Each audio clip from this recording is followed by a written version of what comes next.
ఎప్పుడు ఒకే ఫ్రై తిని బోర్ కొడితే ఈ ఫ్రై రెసిపీ మీకోసమే. హాయ్ ఫ్రెండ్స్, ఈరోజు మన రెసిపీ అయితే crispy potato chips fry. Taste అయితే చాలా బాగుంటుంది. క్రిస్పీగా టేస్ట్గా చాలా బాగుంటుంది. ఈసారి మీరు ఏదైనా ఫ్రై చేసుకోవాలనుకున్నప్పుడు ఒకసారి ఈ ఫ్రై ట్రై చేయండి. పప్పు, సాంబార్, రసం ఏ రెసిపీలోకైనా సైడ్ డిష్గా అయితే చాలా బాగుంటుంది. ఈవెన్ ఉత్తవి కూడా తినేయచ్చు, అంటే సైడ్ డిష్గా కాకుండా ఉత్తవి కూడా తినేయచ్చు. పక్కా ట్రై చేయండి. రెసిపీ చూసేలోపు మన ఛానల్ ఇప్పుడే సబ్స్క్రైబ్ చేసుకొని నోటిఫికేషన్స్ అయితే ఆన్ చేసేసుకోండి. ఓకే, ఇంకా రెసిపీ అయితే చూసేద్దాము. ఫస్ట్ మనం పొటాటోస్ని, ఉల్లగడ్డల్ని ఈ విధంగా చిన్న ముక్కలుగా అయితే కట్ చేసుకోవాలి. మరీ పలచగా కట్ చేసుకోవద్దు, అలానే లావుగా అయితే కట్ చేసుకోవద్దు. మీడియం సైజ్గా అయితే మనం కట్ చేసుకోవాలి.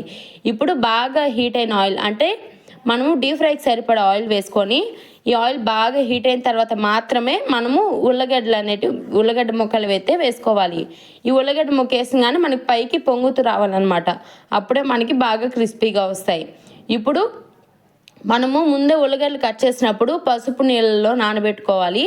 ఇప్పుడు నానబెట్టాం కాబట్టి మనము కలర్ ఏం యాడ్ చేయాల్సిన అవసరం లేదు. మనకి ఆ పసుపు వాటర్లో ఉండడం వల్లే కలర్ అనేది వస్తుందన్నమాట. ఇప్పుడు బాగా ఫ్రై చేసుకోవాలి. ఈ విధంగా మంచిగా కలుపుకుంటూ లో ఫ్లేమ్ కానీ మీడియం ఫ్లేమ్ కానీ అస్సలు పెట్టొద్దు. ఇది ఎందుకంటే డీప్ ఫ్రై చేసేటప్పుడు కానీ లో ఫ్లేమ్ టు మీడియం ఫ్లేమ్లో కానీ పెట్టినట్టయితే మనకి ఆయిల్ అనేది పీల్చేస్తుంది. ఏ ఫ్రైకైనా, నాట్ ఓన్లీ పొటాటో, ఏ ఫ్రైకైనా కానీ.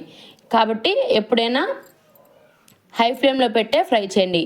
ఒకసారి ఈ టిప్ ట్రై చేయండి, ఆయిల్ పీల్చకుండా పర్ఫెక్ట్గా వస్తాయి. ఇప్పుడు లైట్గా, అంటే కొంచెం క్రిస్పీగా అయిన తర్వాత తీసేసుకోండి. ఇప్పుడు ఈ విధంగానే సెకండ్ రౌండ్వి కూడా సేమ్, అంటే యాస్టీస్ అనమాట. మనం ముందు వేయి ఎలా అయితే ఫ్రై అయ్యి పక్కకు తీసుకున్నామో ఇవి కూడా అలా ఫ్రై అయిన తర్వాత, చూసారా, ఈ విధంగా ఫ్రై అయిన తర్వాత ఇవి కూడా తీసుకొని, అంటే మనం ఫస్ట్ తీసి పెట్టుకున్నాం కదా, ఇవి కూడా తీసుకొని సెకండ్ టైం ఫ్రై చేయాలి. అంటే మనం 2 times ఫ్రై చేయాలన్నమాట. లేదు మీరు తక్కువ క్వాంటిటీ కానీ చేసుకున్నట్టయితే ఒకేసారి ఎక్కువసేపు అయితే ఫ్రై చేసుకోండి. అంటే ఒకసారి తీసేసి తర్వాత ఒక 5 minutes తర్వాత మళ్ళీ వేసి డీప్ ఫ్రై చేసుకోండి. అప్పుడు మనకి క్రిస్పీగా అయితే చాలా బాగుంటాయి అనమాట. టేస్ట్తో పాటు క్రిస్పీగా, సాఫ్ట్గా, పైన క్రిస్పీగా లోపల సాఫ్ట్గా అయితే ఉంటుంది. ఒకసారి ట్రై చేయండి. అలానే ఈ విధంగా మంచిగా ఫ్రై చేసుకోవాలంటే మనం ముందే పక్కన తీసి పెట్టుకున్నవి కూడా వేసుకొని మంచిగా ఫ్రై చేసుకోవాలి. ఈ విధంగా ఫ్రై చేసుకుంటూ ఉంటే మనకి గోల్డెన్ కలర్లోకి అయితే వస్తాయి అనమాట. ఇప్పుడు ఈ విధంగా లైట్ గోల్డెన్ కలర్ వచ్చిన తర్వాత ఆయిల్ మొత్తం కూడా ఈ విధంగా తీసేస్తూ మనము ఒక ప్లేట్లోకి అయితే ట్రాన్స్ఫర్ చేసేసుకోవాలి. ఈ విధంగా అన్నీ తీసేసుకోండి. ఇప్పుడు ఆయిల్ మొత్తం కూడా తీసేసి, అంటే వేరొక ప్యాన్లో అయినా చేసుకోవచ్చు, నేను ఇదే ప్యాన్లోనే చేస్తున్నాను. ఆయిల్ మొత్తం ఒక దాంట్లోకి తీసుకోండి, లేదంటే వేరే ఒక ప్యాన్లోకి ఒక 2 spoons ఆయిల్ యాడ్ చేసుకొని ఉల్లిపాయ, మినపప్పు, పచ్చెనపప్పు, ఒక రెమ్మ కరివేపాకు, ఆవాలు, జీలకర్ర యాడ్ చేసుకోవాలి. ఇప్పుడు చీల్చుకున్న 2 ఎండుమిరపకాయలు యాడ్ చేసుకొని మొత్తం కూడా లైట్గా ఫ్రై చేయాలి. అంటే మనకి పప్పులు అనేటివి లైట్ బ్రౌన్ కలర్ చేంజ్ అయ్యే వరకు అయితే బాగా ఫ్రై చేసుకోవాలి. ఈ విధంగా ఫ్రై చేసుకున్న తర్వాత మనం ముందే ఫ్రై చేసి పెట్టుకున్న పొటాటో చిప్స్ని అయితే యాడ్ చేసుకోవాలి. ఈ విధంగా యాడ్ చేసుకొని కొంచెం అంత సాల్ట్ యాడ్ చేసుకోండి. సాల్ట్ యాడ్ చేసుకున్న తర్వాత ఒక 1/2 spoon వరకు కారం అనేది యాడ్ చేసుకోండి. నేను పప్పుల పొడి యూజ్ చేస్తున్నా కాబట్టి కారం అనేది తక్కువ వేసుకున్నాను. మీరు కానీ పప్పుల పొడి యూజ్ చేయకపోతే కారం అనేది ఎక్కువ వేసుకోవచ్చు. ఒకవేళ పిల్లలు స్నాక్స్గా తినాలనుకుంటే ఈ విధంగా తెరమాత పెట్టి ఫ్రై చేయాల్సిన అవసరం లేదు.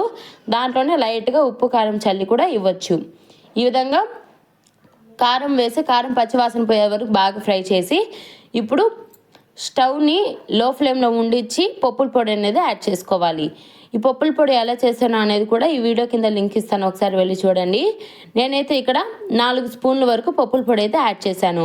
ఇప్పుడు హై ఫ్లేమ్లో పెట్టేసి ఒక 2 minutes బాగా ఫ్రై చేయండి. ఇప్పుడు హై ఫ్లేమ్లోనే పెట్టి బాగా రోస్ట్ చేయండి. అప్పుడే మనకి పప్పుల పొడి మాడకుండా పర్ఫెక్ట్గా ఫ్రై అవుతుంది అనమాట. ఈ విధంగా మంచిగా ఫ్రై చేసుకోవాలి. ఇప్పుడు స్టవ్ ఆపేసాను, అంటే ఒక హై ఫ్లేమ్ మీద పెట్టి బాగా ఫ్రై చేయడం వల్ల పప్పుల పొడి మాడకుండా మనకి మంచిగా అయితే పడుతుంది అనమాట పొటాటోకి అనేది పప్పుల పొడి. ఇప్పుడు స్టవ్ ఆపేసేయండి. చూసారా, మనకి ఎంత క్రిస్పీగా డెలిషియస్గా కనిపిస్తుందో, తినడానికి కూడా అంతే బాగుంటుంది. వీటిల్ని 2 to 3 days వరకు స్టోర్ చేసుకోవచ్చు. ఏదైనా గాలిపోకుండా ఒక బాక్స్కి కానీ వేసి పెట్టుకున్నామంటే 2 to 3 days వరకు స్టోర్ చేసుకోవచ్చు. చాలా క్రిస్పీగా ఉంటాయి. అలా నేను ఒకసారి ట్రై చేయండి. మీరు పిల్లలకి ఇవ్వాలంటే కూడా ఇదొక హెల్తీ స్నాక్ అనమాట. ఒకసారి ట్రై చేయండి. అండ్ అలా ఆల్సో ఎలా వచ్చిందో కామెంట్ చేయండి. మీకు ఇంకా ఏమన్నా పొటాటో టోస్ట్తో కానీ లేదా ఏమైనా ఫ్రైడ్ రెసిపీస్ కానీ ఏమైనా కావాల్సి ఉంటే కన్ఫామ్గా కమెంట్ చేయండి. నేను నెక్స్ట్ వీడియోలో మీరు అడిగిన రెసిపీ పోస్ట్ చేయడానికి ట్రై చేస్తాను. కానీ ఈ పొటాటో ఫ్రై అనేది మా ఫ్యామిలీ ఫేవరెట్ అనమాట. సో మీతో షేర్ చేసుకోవాలనిపించి వీడియో అయితే తీశాను. ఖచ్చితంగా అయితే ట్రై చేయండి, టేస్ట్ చాలా బాగుంటుంది. నేను చెప్పినట్టుగానే ట్రై చేయండి, టేస్ట్ అయితే చాలా బాగా వస్తుంది. మీకు ఇంకేమైనా ఫాల్ట్ అయిందంటే ఒకసారి వీడియోని రిపీటెడ్గా చూసి ఈసారి ఖచ్చితంగా పర్ఫెక్ట్గా వచ్చే విధంగా అయితే చేయండి. టేస్ట్ అయితే చాలా బాగుంటుంది, పక్కా ట్రై చేయండి. అలానే మన ఛానల్ ఇంకా ఎవరైనా ఫస్ట్ టైం చూస్తున్నట్టయితే ఇప్పుడే సబ్స్క్రైబ్ చేసుకొని నోటిఫికేషన్స్ అయితే ఆన్ చేసుకోండి. ఈసారి టార్గెట్ 2K సబ్స్క్రైబర్స్ అనమాట. ఏమైనా రెసిపీస్ కావాల్సి ఉంటే కమెంట్ చేయండి, అలా నోటిఫికేషన్స్ ఆన్ చేసుకోండి. బాయ్.